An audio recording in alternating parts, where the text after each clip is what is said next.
करी हम फोन त कहेलू हेलो फोन तो पदहली लहंगा लखनऊआ हो। अरे कब दिल रहा हो याद नहीं ख्याबत। जब करी हम फोन त कहेलू हेलो फोन तो पदहली लहंगा लखनऊआ हो। सुन लो ना अभी लागता जवानी कटी कोरा तू करो नानी होरा भइल बाड़ कौआ हो। अभी लागता जवानी कटी कोरा तू करो नानी होरा भइल बाड़ कौआ हो। अरे ऐसे कैसे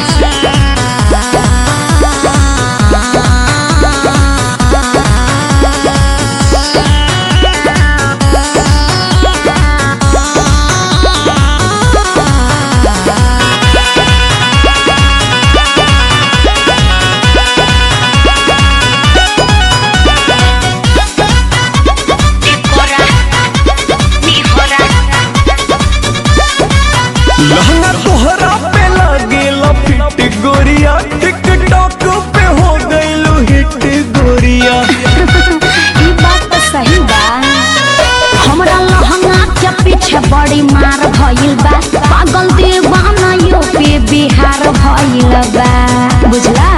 हाय बनारस के हमरा नइखे होगा हम समझत खाके कहीं कसम चली गोलियां काहे खाते हो हम केहू से न डरी प्यार तोहरे से करी आवा होके दाना चुमल चुमौआ हो। सुन लो ना अभी लागता जवानी कटी कोरा तू करो नानी होरा भइल बाड़ कौआ हो। ना मनबो अभी लागता जवानी कटी कोरा तू करो नानी होरा भइल बाड़ कौआ हो।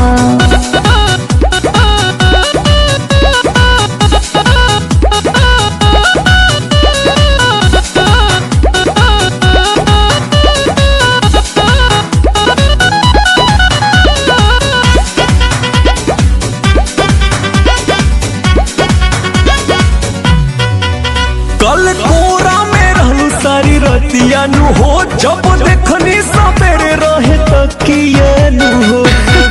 सपना देख ले हो बा संजय सिंह पूरी बिना दाल गली ना हो बात बुझतानी सब चल चली ना हो। अरे ना हो हम तोता तोहर सुना मैं ना अरे बोला ना हो चोच लड़ जाएदा आवाना एक बार तनी बर्दाश्त करा कैलू हमारा पे जादू बाटे दिल पे न काबू निंदिया भिंदिया उड़ावे चमकौआ हो। ए हमार सोना अभी लागता जवानी कटी कोरा तू करो नानी होरा भइल बाड़ कौआ हो। पागल होगा अभी लागता जवानी कटी कोरा तू करो नानी होरा भइल बाड़ कौआ हो।